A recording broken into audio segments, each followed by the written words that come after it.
السلام عليكم ورحمة الله وبركاته. نحمده ونستعينه ونستغفره ونعوذ بالله من شرور أنفسنا ومن سيئات أعمالنا. من يهده الله فلا مضل له ومن يضلل فلا هادي له. ونشهد أن لا إله إلا الله وحده لا شريك له. ونشهد أن سيدنا ومولانا محمدا عبده ورسوله. أما بعد فقد قال الله تعالى في كلامه المجيد: أعوذ بالله من الشيطان الرجيم. وقالوا لا تذرن آلهتكم ولا تذرن ودا ولا سواعا ولا يغوث ويعوق ونسرا. صدق الله العظيم. وقال تعالى: ما نعبدهم إلا ليقربونا إلى الله زلفى. صدق الله العظيم. وقال رسول الله صلى الله عليه وسلم: كنت نهيتكم عن زيارة القبور فزورها فإنها تذكركم الآخرة، أو كما قال عليه الصلاة والسلام. সম্মানিত মুসলিয়ান কিরাম, একটি বিষয় মুসলমানদের মাঝে, বিশেষ করে উপমহাদেশে, ভারত, বাংলাদেশ, পাকিস্তান, এই উপমহাদেশে মুসলমানদের মাঝে একটা সংস্কৃতি খুব জোরালোভাবে বিদ্যমান, প্রচণ্ডভাবে বিদ্যমান। এই সংস্কৃতি আমাদের মাঝে বিদ্যমান হওয়ার একটা অন্যতম কারণ রয়েছে। আমাদের পূর্বপুরুষরা একটা সময় ভিন্ন ধর্মের অনুসারী ছিল। তারা একটা সময় হয়তো হিন্দু ছিল, নয়তো বৌদ্ধ ছিল। পরবর্তীতে অলিয়া উলিয়াগণ, শাহ সুফি হজরত শাহজালাল রহমতুল্লাহি আলাইহি এবং এছাড়াও আরও অসংখ্য অলিয়া উলিয়াগণ এই বাংলার জমিনে, এই ভারতীয় উপমহাদেশে আগমন করেছেন। যার ফলে এই ভারতীয় উপমহাদেশের মানুষেরা তারা ধীরে ধীরে ইসলাম গ্রহণ করেছে। বিশেষ করে বাংলাদেশ তথা এই পূর্ববঙ্গ, এই পূর্ববঙ্গের মানুষেরা ছিল হিন্দু সম্প্রদায়ের সবচেয়ে নিচের যেই স্তর, হিন্দুদের যেই কাস্ট সিস্টেম রয়েছে, সেই কাস্ট সিস্টেমের সবচেয়ে নিম্ন স্তরের হিন্দু ছিল হচ্ছে এই পূর্ববঙ্গের মানুষেরা। তারা অন্যান্য হিন্দুদের জন্য, বিশেষ করে যারা ব্রাহ্মণ ছিল, হিন্দুদের মধ্যে সবচেয়ে উঁচু স্তরের যারা উঁচু শ্রেণী, তারা হচ্ছে ব্রাহ্মণ। এই ব্রাহ্মণদের ফরমায়েশ তারা পালন করত। ব্রাহ্মণরা যেভাবে বলতো সেভাবে চলতে হইতো। আপনারা হয়তো অনেকে জেনে থাকবেন, অথবা অনেকে হয়তো জানেন না, যারা হিন্দুদের নিচু স্তরের যারা, অর্থাৎ শূদ্র দলিত শ্রেণী যারা, এদের নারীদের বক্ষ ঢেকে রাখার জন্য কর দিতে হতো। কি দিতে হইতো? নারীদের বক্ষ ঢেকে রাখার জন্য কর দিতে হইতো, অর্থাৎ নারীরা বক্ষ ঢেকে রাখতে পারবে না। এটা হচ্ছে উঁচু শ্রেণী যারা, তাদের নারীরা পোশাক আশাক করে থাকবে। আর নিচু শ্রেণীর যারা, তারা পোশাক করতে পারবে না। পোশাক তাদের অধিকার নয়, তারা পোশাকহীন থাকবে। এমনিভাবে নিচু শ্রেণীর হিন্দুদের এখনো আছে। আপনি ভারতবর্ষে যদি দেখেন, ইন্ডিয়াতে যদি দেখেন, এখনো আছে। হ্যাঁ, নিচু শ্রেণীর তারা যে পাত্রে খাবার খায়, সেই পাত্রে উঁচু শ্রেণীর হিন্দুরা খাবার খাবে না।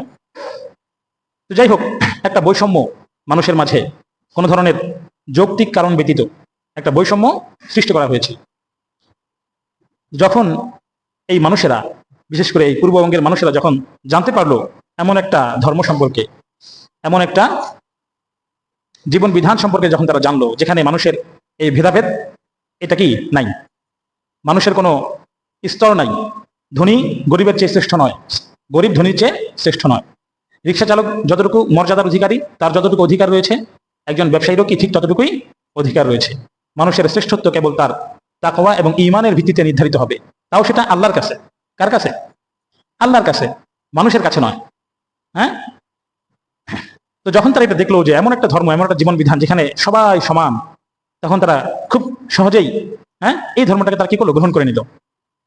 তো এইভাবেই এই ভূমিটা, যেটা একসময় হিন্দুদের ছিল, যেটা একসময় বৌদ্ধদের ছিল, সেই একই ভূমির অধিবাসীরা ইসলাম গ্রহণ করে এই ভূমিটাকে ইসলামের ভূমিতে পরিণত করেছে। সুবহানাল্লাহ। তো যাই হোক, এই আলোচনাটা কেন করলাম সেটা হয়তো আলোচনার মাঝামাঝি অংশে আমরা বুঝতে পারবো। যে বিষয়টা নিয়ে আজকে আলোচনা করব সেটা হচ্ছে কবর এবং মাজার সম্পর্কে। কবর এবং মাজার সম্পর্কে। ইসলাম যখন নতুন আসলো, যখন ইসলাম যে অবস্থার মধ্যে এসেছিল, সেই জাহিলি যুগে পৌত্তলিক সমাজে, যে সমাজে মানুষ মূর্তি পূজা করত, যে সমাজে মানুষ কি করত, মূর্তি পূজা করত, ইসলাম যখন আসলো তখন ইসলামের বিধানগুলো এমনভাবেই নাজিল হয়েছিল যাতে করে মানুষ ধীরে ধীরে এই পৌত্তলিকতা থেকে বের হয়ে আসতে পারে। মানুষের মন থেকে যেন পরিপূর্ণভাবে যে শিরকি মনোভাব, সেটা যেন পরিপূর্ণভাবে তার মন থেকে চলে যায়। হ্যাঁ, তার মনে যেন একমাত্র তাওহীদ, একমাত্র আল্লাহ সৃষ্টিকর্তা এবং ইবাদতের উপযুক্ত একমাত্র একজনই স্রষ্টা, তিনি হলেন আল্লাহ, এই ধারণাটা যেন মানুষের মনে গেঁথে যায়। এই জন্য বিধানগুলো ধীরে ধীরে আসছে। যেমন আমরা অনেকেই জানি প্রসিদ্ধ একটি ব্যাপার, সেটা হচ্ছে ইসলামে মদ হারাম করা হয়েছে, মাদককে কি করা হয়েছে, হারাম করা হয়েছে। কিন্তু এই মাদককে হারাম করার প্রথমেই সরাসরি কি করা হয় নাই, মাদককে হারাম করা হয় নাই, বরং ধাপে ধাপে স্তরে স্তরে হারাম করা হয়েছে। প্রথমে মাদক না খেতে উৎসাহিত করা হয়েছে, বলা হয়েছে যে মাদকের মধ্যে উপকারিতাও আছে অপকারিতাও আছে, তবে উপকারিতার চেয়ে অপকারিতাটা বেশি, এই জন্য তোমরা মাদক থেকে দূরে থাকবা। এমনি ভাবে আস্তে আস্তে আস্তে আস্তে একটা পর্যায়ে গিয়ে মাদককে পরিপূর্ণভাবে কি করা হয়েছে, নিষিদ্ধ করা হয়েছে, যাতে করে প্রথমবারই নিষেধ করলে মানুষ হয়তো সেই বিধানটা পালন করতে অপারগ হয়ে যাবে। এই জন্য আস্তে আস্তে মন থেকে এটাকে উঠায় দেওয়া হয়েছে। তো মাদকের ব্যাপারটা আমরা সবাই জানলেও আরেকটা বিষয় আছে যেটা হয়তো আমরা অনেকেই জানি না, সেটা হচ্ছে পূর্ববর্তী ওলি আউলিয়াদের বা পূর্ববর্তী নেক বান্দাদের ইবাদত করা, তাদেরকে আল্লাহ তাআলার সমকক্ষ করে ফেলা। এই বিষয়টাও সেই জাহিলি জামানায় ছিল। শুধু জাহিলি জামানায় না, একদম ইহুদি নাসারা থেকে শুরু করে সকলের মাঝে এই বিষয়টা বিদ্যমান ছিল, এবং এটা কোরআন হাদিস থেকে প্রমাণিত, কোরআন হাদিসের কথা। মুশরিকদের ব্যাপারে আল্লাহ তাআলা কোরআনে কারীমের মধ্যে বারবার বলেছেন, বারবার এই আয়াতটা নাজিল করা হয়েছে যে আল্লাহ তাআলা বলেন, ওয়ালা ইন সাআলতাহুম মান খালাকাস সামাওয়াতি ওয়াল আরদা লা ইয়াকুলুন্না আল্লাহ। খেয়াল করেন, খুবই মজার একটা বিষয়। আল্লাহ তাআলা রাসূলকে বলছেন, যদি আপনি তাদেরকে জিজ্ঞেস করেন, ওয়ালা ইন সাআলতাহুম মান খালাকাস সামাওয়াতি ওয়াল আরদ, যদি আপনি তাদেরকে জিজ্ঞেস করেন যে এই আসমান এবং এই জমিন কে সৃষ্টি করেছে, লা ইয়াকুলুন্না আল্লাহ, তারা অবশ্যই অবশ্যই বলবে যে এই আসমান এবং জমিন সৃষ্টি করেছেন আল্লাহ তাআলা। সুবহানাল্লাহ। এটা কাদের ব্যাপারে বলা হচ্ছে? মুশরিকদের ব্যাপারে, মুশরিকদের ব্যাপারে, কাফেরদের ব্যাপারে। তাহলে তারা কাফের হইল কেমনে? তারা তো আল্লাহকে রব হিসেবে বিশ্বাস করে। তারা বিশ্বাস করে যে এই আসমান জমিন যা কিছু আছে সবকিছু আল্লাহ তাআলা সৃষ্টি করেছেন। তাহলে তারা কাফের কেন, মুশরিক কেন? কারণ তারা এই বিশ্বাস করলেও তারা তাওহীদ দুই প্রকার। এটা হচ্ছে তাওহীদুর রুবুবিয়্যাহ, অর্থাৎ রব হিসেবে আল্লাহকে বিশ্বাস করা, রব হিসেবে আল্লাহকে এক বলে বিশ্বাস করা। এই বিশ্বাস মক্কার কাফের মুশরিকদের মাঝে ছিল, কিন্তু ছিল না কোনটা? ছিল না হচ্ছে তাওহীদুল ইলাহিয়া, ছিল না, অর্থাৎ ইবাদতের উপযুক্ত একমাত্র আল্লাহ তাআলা, এই বিশ্বাস তাদের মধ্যে ছিল না। তারা কি করত? তারা কিছু মূর্তির পূজা করত, মূর্তির ইবাদত করত। অর্থাৎ তারা সরাসরি মূর্তির ইবাদত করতো না, তারা ওই মূর্তির মাধ্যমে আল্লাহ তাআলার ইবাদত করত। তারা মূর্তির মাধ্যমে কার ইবাদত করত? আল্লাহর ইবাদত করত। তারা বলতো যে আল্লাহ তাআলা তো অনেক উপরে, আল্লাহ তাআলা তো অনেক মহান, আমরা মনে হয় সরাসরি আল্লাহ তাআলার কাছে চাইতে পারবো না, আমরা সরাসরি আল্লাহর কাছে চাইতে পারবো না, আল্লাহর কাছে আমরা বলতে পারবো না। এই জন্য আমরা আল্লাহ তাআলার যে নেক বান্দারা যারা ছিল, আল্লাহ তাআলার যে নেক বান্দারা ছিল, তাদের মূর্তি তারা তৈরি করে নিত এবং তাদের মাধ্যমে তারা আল্লাহ তাআলার সাথে যোগাযোগ করত। এই কাজটা তারা করত, এবং এই কাজটা যাতে না করে এই জন্যই আল্লাহ তাআলা রাসূল সাল্লাল্লাহু আলাইহি ওয়াসাল্লামকে দুনিয়ার বুকে পাঠাইছেন। তারা কি আল্লাহ বিশ্বাস করতো না? বিশ্বাস করত, কিন্তু তারা করতো কি? আল্লাহ তাআলার সাথে সাথে আরো অনেকগুলো লোকের কি করতো? তারা ইবাদত করত। যাদের ইবাদত করত তারা কি ছিল? তারা কি কোনো জালেম ছিল? তারা কি খারাপ মানুষ ছিল? না, তারা নেক বান্দা ছিল। আল্লাহ তাআলা কোরআনে কারীমের মধ্যে ইরশাদ করেন, হযরত নূহ আলাইহিস সালামের উম্মতের ব্যাপারে বলতে গিয়ে তিনি বলেন, ওয়াকালু লা তাযারুন্না আলিহাতাকুম ওয়া লা তাযারুন্না ওয়াদ্দান ওয়া লা সুওয়া ওয়া লা ইয়াগুসা ওয়া ইয়াউকা ওয়া নাসরা। আল্লাহ তাআলা বলেন যে তারা বলতো, অর্থাৎ নূহ আলাইহিস সালামের উম্মত যারা ছিল তারা বলতো, তাদের যেই সন্তানরা ছিল তাদেরকে ওসিয়ত করতো, লা তাযারুন্না আলিহাতাকুম, তোমরা তোমাদের রবকে ছেড়ো না, লা তাযারুন্না আলিহাতাকুম, তোমরা তোমাদের রবকে ছেড়ো না। এবং সাথে সাথে কি বলতো? ওয়ালা তাযারুন্না ওয়াদ্দান ওয়ালা সুওয়া ওয়ালা ইয়াগুসা ওয়া ইয়াউকা ওয়া নাসরা, এবং তোমরা আরো ছেড়ো না ওয়াদকে, ওয়াদ হচ্ছে একজন ব্যক্তির নাম, ওয়ালা সুওয়া কে ছেড়ো না, ওয়ালা ইয়াগুস ওয়া ইয়াউক ওয়া নাসরা, এদেরকে তোমরা ছেড়ো না। আল্লাহকে তো ছাড়বা না, সাথে সাথে এদেরকেও তোমরা ছেড়ো না, মানে এদেরকেও তোমরা কি করো না, ভুলে যাও না, এদেরও তোমরা ইবাদত করবা। অথচ এই প্রত্যেকটা ব্যক্তি কি ছিল? আল্লাহর নেক বান্দা ছিল। তো ঘটনা কি হইতো? শয়তান মানুষকে কিভাবে ধোঁকা দিত? শয়তান মুমিন বান্দাদেরকে কিভাবে ধোঁকা দেয়? শয়তান তো সরাসরি বলবে না যে তুমি কি করো, শিরিক করো। সরাসরি বলবে কথা? সরাসরি বলবে না, কারণ একজন মুমিন সে কখনো শিরিক করবে না, সে আল্লাহকে মনে প্রাণে বিশ্বাস করে। শয়তান সরাসরি আপনাকে ধোঁকা দেবে না। তো তারা কি করতো? শয়তান যখন এই পূর্ববর্তী উম্মতদের এই নেক বান্দারা যখন ইন্তিকাল করতো, তখন শয়তান তাদেরকে বলতো যে তাদের এই নেক বান্দাদের স্মৃতি হিসেবে তোমরা কি করো, তাদের যে জায়গাগুলো ছিল, তারা যেখানে থাকতো, যেখানে তারা বয়ান করতো, ওই জায়গাগুলো তাদের স্মৃতি হিসেবে তোমরা কি করো, তাদের একটা মূর্তি বানায় তোমরা সেখানে রেখে দাও। এখন প্রথম প্রজন্ম যারা ছিল তারা শুধু স্মৃতি হিসেবে, ভক্তি হিসেবে তাদের মূর্তি বানায় সেখানে রাখতো। প্রথম প্রজন্ম হয়তো কি করতো না, ওই মূর্তিগুলোর ইবাদত করতো না। কিন্তু পরবর্তী প্রজন্মগুলো যখন আস্তে আস্তে প্রজন্মের পর প্রজন্ম আসতে থাকে, তখন আস্তে আস্তে তারা কি করে, আল্লাহকে ভুলে গিয়ে ওই মূর্তিগুলোর ইবাদত করা শুরু করে, ওই নেক বান্দাগুলোর ইবাদত করা শুরু করে। এবং এই বিষয়টা যাতে না ঘটে, মুসলমানদের মাঝে এই বিষয়টা যেন না ঘটে, এই পরিবর্তনটা যেন না ঘটে, এই জন্য রাসূল সাল্লাল্লাহু আলাইহি ওয়াসাল্লাম তিনি অত্যন্ত কঠোর ভাষায় এবং বারবার আল্লাহ রাসূল সাল্লাল্লাহু আলাইহি ওয়াসাল্লাম মুসলমানদেরকে উদ্দেশ্য করে বলেছেন, তোমরা আমার কবরকে তোমরা ইবাদতের জায়গা বানায়ো না। আমার যে কবর হবে সেই কবরকে তোমরা ইবাদতের জায়গা বানায়ো না, কারণ ইবাদতের উপযুক্ত একমাত্র আল্লাহ তাআলা। ইবাদতের উপযুক্ত একমাত্র কে? রাসূলেরও ইবাদত করা যাবে না। দুনিয়ার মধ্যে সবচেয়ে শ্রেষ্ঠ মানুষকে হযরত মুহাম্মদ মুস্তাফা সাল্লাল্লাহু আলাইহি ওয়াসাল্লাম। রাসূল সাল্লাল্লাহু আলাইহি ওয়াসাল্লাম বলছেন, তোমরা আমারও কি করবে না, ইবাদত করবে না, বরং ইবাদত একমাত্র আল্লাহ তাআলার করতে হবে।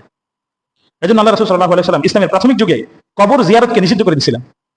ইসলামের প্রাথমিক যুগে কবর জিয়ারত কি ছিল? নিষিদ্ধ ছিল।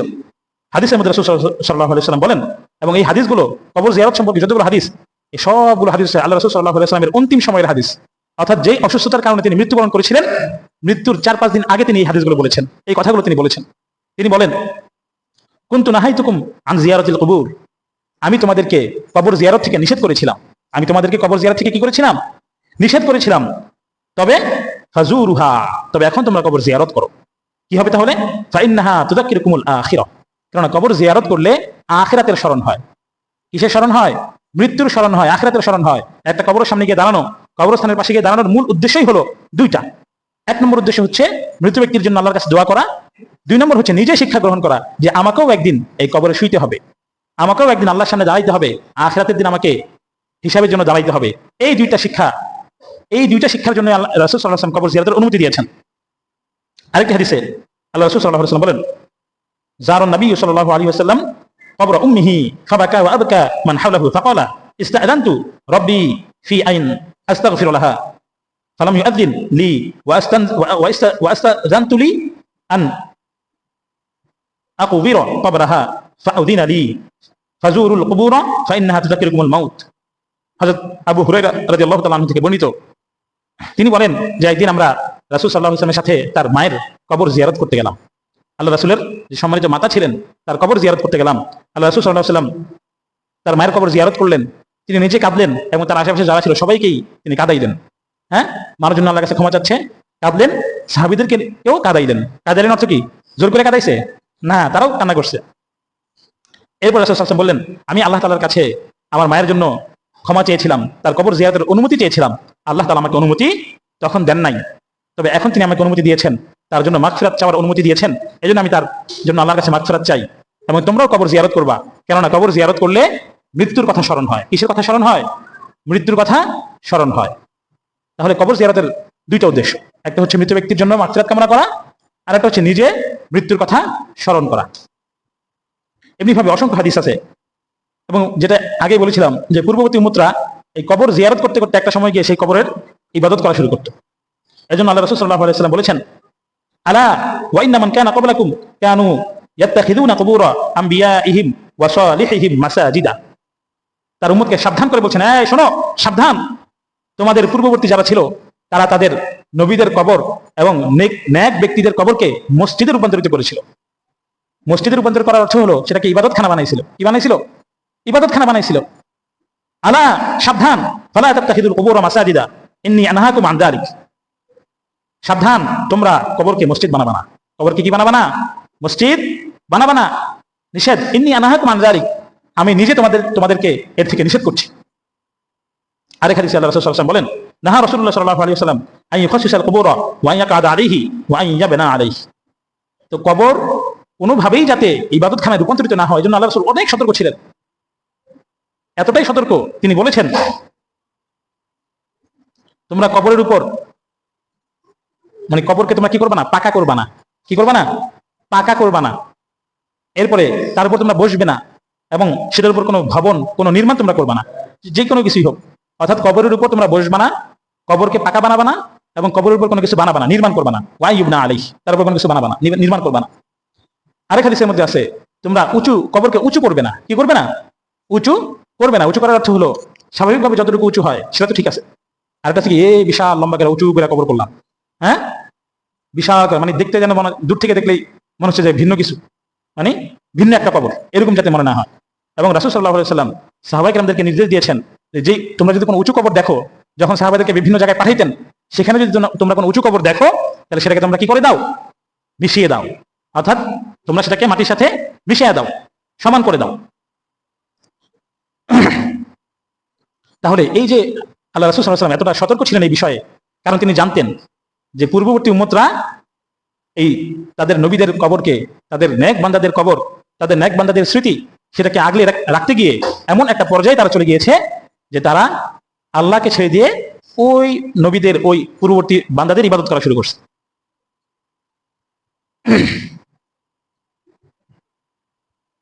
এখন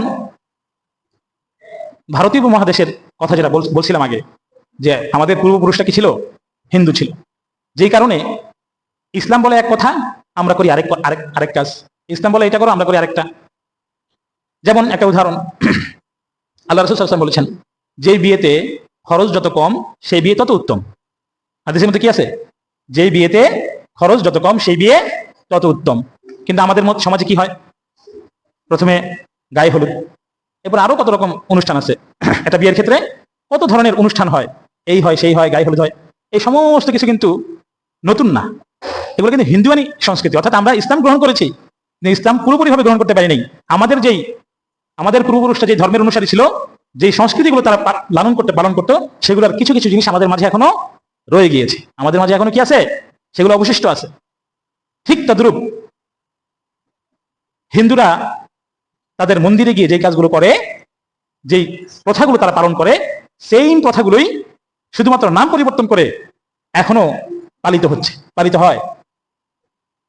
যেমন হিন্দুদের একটা কাজ হলো, তারা গাছের মধ্যে কি করে, লাল একটা সুতা তারা বাঁধে। হ্যাঁ, যে কোনো একটা ইচ্ছা করে, মান্যত করে কি করে, গাছের মধ্যে একটা সুতা বেঁধে দেয়। হ্যাঁ, তারপরে তারা পূজা অর্চনা করে, প্রসাদ তারা দেয়। একই কাজগুলো কোথায় হয়? মাজারে হয়। কোথায় হয়? মাজারের মধ্যেও দেখবেন গাছের মধ্যে মানুষ কি করে, সুতা বাঁধে, আছে না? দেখছেন না? এবারে মান্যত করে। মান্যত একটা ইবাদত। মান্যত কি? একটা ইবাদত। নামাজ যেমন একটা ইবাদত, রোজা যেমন একটা ইবাদত, মান্যতও কি একটা ইবাদত। বিপদ থেকে উদ্ধারের জন্য মানুষ মান্যত করে, বিভিন্ন কাজের জন্য মানুষ কি করে, মান্যত করে থাকে। তো ইবাদতের উপযুক্ত একমাত্র কে? আল্লাহ তাআলা। একমাত্র কে? আল্লাহ তাআলা। আপনি যদি মান্যত করেন, বা কেউ যদি মান্যত করে যে আমি যদি বিপদ থেকে উদ্ধার হই, তাহলে ছাগলটা আমি ওই মাজারে দিব, মাজারে দিব। ছাগলটা আমি মাজারের পুকুরের মধ্যে যে কুমিরটা আছে, সেই কুমিরকে আমি খাওয়াবো। তাহলে ইবাদতটা কার জন্য হইল? আল্লাহর জন্য হইল। অনেকে বলতে পারে যে আল্লাহর মান্যত আল্লাহর জন্যই করছে, আল্লাহকে ইবাদত আল্লাহর নামে মানত করছে, কিন্তু ছাগলটা মাজারে দিছে, সমস্যা কি? ছাগলটা তো মাজারে মান্যতের, মনে রাখতে হবে ইসলামের যত কিছুই দান খয়রাত যত কিছুই হয়, সবকিছুর হকদার আল্লাহ তাআলা নির্ধারিত করে দিছে। সবকিছুর হকদারকে আল্লাহ নির্ধারিত করে দিছে। তারা হলো গরিব এবং দুঃখী, গরিব, ফকির, মিসকিন, এরাই হলো হকদার। আপনি যদি ওই ছাগলটা কাকে খাওয়ান? ওই কুমিরকে খাওয়ান। কুমিরকে খাওয়ানোর কথা কোথায় আছে? কোথাও আছে কুমিরকে খাওয়ানোর কথা?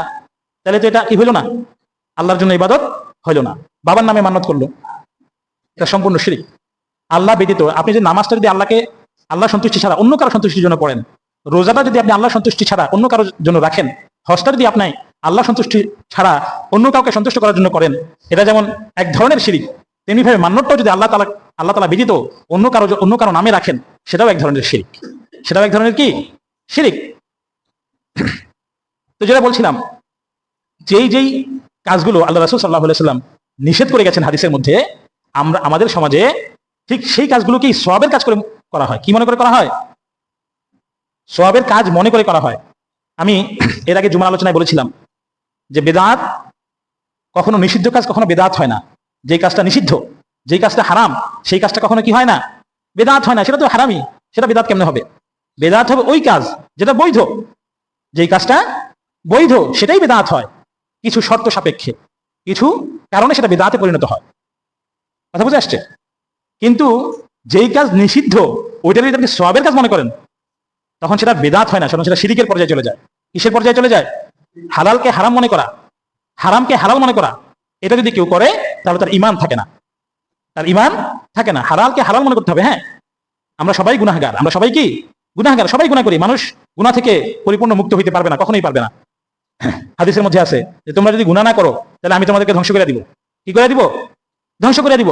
ধ্বংস করে এমন এক জাতি নিয়ে আসবো যে গুনাহ করবে এবং গুনাহ করার পরে আমার কাছে মাফ চাইবে। তাহলে মানুষের কাজই হলো সে ভুল করবে, ভুল থেকে সে ফিরে আসবে। এটাই হচ্ছে মানুষের মানুষত্ব।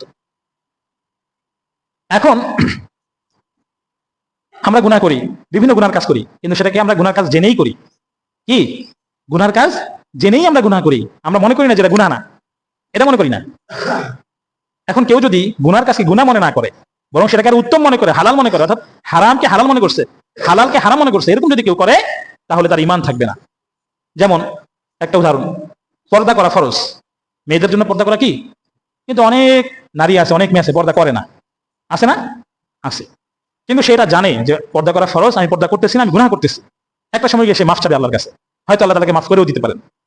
কিন্তু কেউ যদি এটা বলে যে পর্দা করা কিসের ফরজ, কে বানাইছে ফরজ, হ্যাঁ, মেয়েদেরকে বস্তায় বন্দি করে রাখা, এই সেই হ্যান ত্যান, মানে পর্দার বিরোধিতা করতেছে, হালালকে হারাম মনে করতেছে, হালালকে কি মনে করতেছে? হারাম মনে করতেছে। তখন কিন্তু তার কি থাকবে না? ঈমান থাকবে না। ঠিক তদ্রূপ আল্লাহ রাসূল সাল্লাল্লাহু আলাইহি ওয়াসাল্লাম নিষেধ করে গিয়েছেন তোমরা কবরে সিজদা দিও না, কবরকে মসজিদ বানাও না। অনেকেই বলতে পারে কই মাজারে তো সিজদা দেয় না। হ্যাঁ, অনেক মাজার আছে, অনেক মাজার আছে যেখানে সিজদা করা হয়। শুধু সিজদা না, মাজারের মধ্যে এমন কোন গর্হিত শরীয়ত বহির্ভূত কাজ নেই যেটা হয় না। মাজারের নির্দিষ্ট দিন থাকে। কি থাকে? এক এক মাজারে এক একটা দিন। যেমন আমি যে মাজারটা দেখছি, শাহ আলী মাজার, মিরপুরে, ওইখানে বৃহস্পতিবার, কিবারে? বৃহস্পতিবারে আসর বসে, বিভিন্ন আসর বসে, বিভিন্ন অনেকগুলো আসর বসে। এই আসরের মধ্যে কি হয়? এই আসরের মধ্যে ঢোল তবলা, তারপরে গায়ক গায়িকা নর্তকী, এরা এসে কি করে? গান গায়, নাচে। হ্যাঁ, নারী পুরুষ একসাথে, হ্যাঁ, নাচানাচি করতেছে, একটা যাত্রাপালার মতো। হ্যাঁ, একটা যাত্রাপালার মতো। এগুলোকে শরীয়ত সম্মত কাজ? এগুলো শরীয়ত সম্মত নয়, বরং স্পষ্ট শরীয়ত বহির্ভূত কাজ। কিন্তু যারাই কাজগুলো করতেছে তাদেরকে যদি বাধা দেওয়া হয়, তখন তারা, যারা বাধা দেয় তাদেরকে কি করে? গালমন্দ করে। তার মানে এটা তারা কি বোঝাচ্ছে? এটা তারা বোঝাচ্ছে যে তারা যে কাজটা করতেছে সেটাকে তারা ভালো কাজ হিসেবেই করতেছে। আপনাকে ভালো কাজ করতে বাধা দিলেন, আপনি তাকে কি দিবেন? বাধা দিবেন। একজন লোক খারাপ কাজ করে, তার যদি আপনি বলেন যে এটা তো খারাপ, এটা করো না, সে যদি বুঝতে পারে যে এটা খারাপ, সে আর তখন কি করবে না, কোনো মেনে নিবে সে কথাটা। কিন্তু যখন সে উল্টা আর কি করবে, রিয়াকশন করবে, তাহলে বুঝতে হবে যে সে এই কাজটাকে ভালো কাজ মনে করেই করতেছে। হ্যাঁ, সেটা তার অধিকার মনে করে করতেছে, এটা তার অধিকার, এটা করতে কেউ বাধা দিতে পারবে না। তেমনি ভাবে মাজারের মধ্যে মাদক সেবন করা হয়। হ্যাঁ, এরকম অসংখ্য, এখন তো সোশ্যাল মিডিয়া যুগ, ভিডিও আপনারা পেয়ে যাবেন যেখানে সাধু সন্ন্যাসী যারা আছে তারা বলতেছে যে গাঁজা এটা হচ্ছে মানে আল্লাহ তাআলার একটা রহমত। এটা কি? আল্লাহ তাআলার একটা রহমত। গাঁজা না খেলে নাকি তাদের কি হয় না, কি ধ্যান খেয়াল যেটা করে সেটা নাকি তাদের পরিপূর্ণ হয় না। অথচ মাদক ইসলামে সম্পূর্ণ হারাম। তাহলে বোঝা গেল এই যে কাজগুলো হয় স্পষ্ট হারাম এবং শরীয়ত বহির্ভূত কাজ। কিন্তু এইগুলো কাজগুলো কেন চলতেছে, কিভাবে চলতেছে?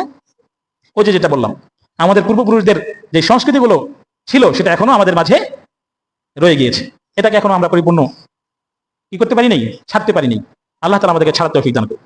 যাই হোক, এই মাজারের মধ্যে আল্লাহ রাসূল সাল্লাল্লাহু আলাইহি ওয়াসাল্লাম বলেন, লানাল্লাহুল ইয়াহুদা ওয়ান নাসারা ওয়াত্তাখাযু কুবুর আম্বিয়া মাসাজিদা। আল্লাহ রাসূল সাল্লাল্লাহু আলাইহি ওয়াসাল্লাম বলেন যে ইহুদি এবং মাসাদের উপর আল্লাহ লানত। কেন? কারণ তারা তাদের আম্বিয়াদের কবরকে মসজিদ বানাইছিল, তথা তারা কবরের পূজা করত। এখন আমরা দেখি যে মাজারের মধ্যে গিয়ে বাবার কাছে কি চাওয়া হয়? সাহায্য চাওয়া হয়। বাবার কাছে সাহায্য চাওয়া হয়। সাহায্য দুই প্রকার। কয় প্রকার? দুই প্রকার। একটা হচ্ছে যেটা স্বাভাবিক মানুষের কাছে চাওয়া যায়, যেমন আমাকে কিছু টাকা ঋণ দেন, বা আমার এই কি করেন, আমার এই উপকারটা করে দেন, এগুলো চাওয়া যায়, এগুলো স্বাভাবিক। আরেক প্রকার সাহায্য হচ্ছে যেটা কেবলমাত্র আল্লাহ তাআলার কাছেই চাওয়া যায়, অন্য কারো কাছে চাওয়া যায় না। যেমন আল্লাহ আমার রিজিক বাড়ায় দেন, হ্যাঁ, আমার হায়াত বাড়ায় দেন, তারপরে আমার আমার মাকে কি করে দেন, সুস্থ করে দেন, আমার বিপদটা দূর করে দেন। তো এই সাহায্য যখন আপনি অন্য কারো কাছে চাইবেন, তখন কি হবে, সেটা আল্লাহ তাআলার সাথে শিরিক করা হয়ে যাবে। মাজারের মধ্যে বা যারা মাজারের পক্ষে কথা বলে, বিশেষ করে মাজারের পক্ষেও অনেক জ্ঞানীগুণী মানুষরা আছে, তারা বলে যে মাজারে গিয়ে জিয়ারত করা হয়। কি করা হয়? জিয়ারত করা হয়। মাজার শব্দের অর্থই হলো জিয়ারতের স্থান। মাজার শব্দের অর্থ কি? জিয়ারতের স্থান, যেখানে গিয়ে জিয়ারত করা হয়। ওলিয়া আউলিয়াদের কবর জিয়ারত করবে, এটা তো খুব ভালো কাজ। শুধু ওলিয়া আউলিয়াদের না, সমস্ত মুসলমানের কবর জিয়ারত করা এটা খুব ভালো কাজ, হ্যাঁ, নেকির কাজ। আল্লাহ রাসূল সাল্লাল্লাহু আলাইহি ওয়াসাল্লাম কবর জিয়ারত করেছেন, আমাদেরকে জিয়ারত করতে আদেশ করেছেন, যেটা আমি আলোচনা শুরুতে বলেছি। তো কবর জিয়ারত খুব ভালো কাজ, কিন্তু কবর জিয়ারত করতে গিয়ে আপনি টাকা দান করে আসতেছেন কেন?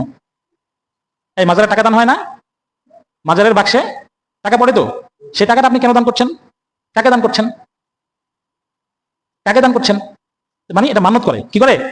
যে কবর জিয়ারত করে মানে কি, তারা একটা মান্যত করতে যায়, সেখানে মান্যত করে যে আমি মান্যত করলাম মাজারে এত টাকা দিব, আল্লাহ আমার এই বিপদ থেকে উদ্ধার করে দেয়। তো এই মান্যতের টাকার হকদার, হকদার কারা? একমাত্র গরিব দুঃখী যারা, তারা। একমাত্র কারা?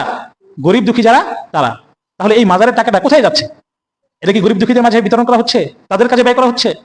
এই হিসাব কি কেউ জানে? কারো জানা আছে?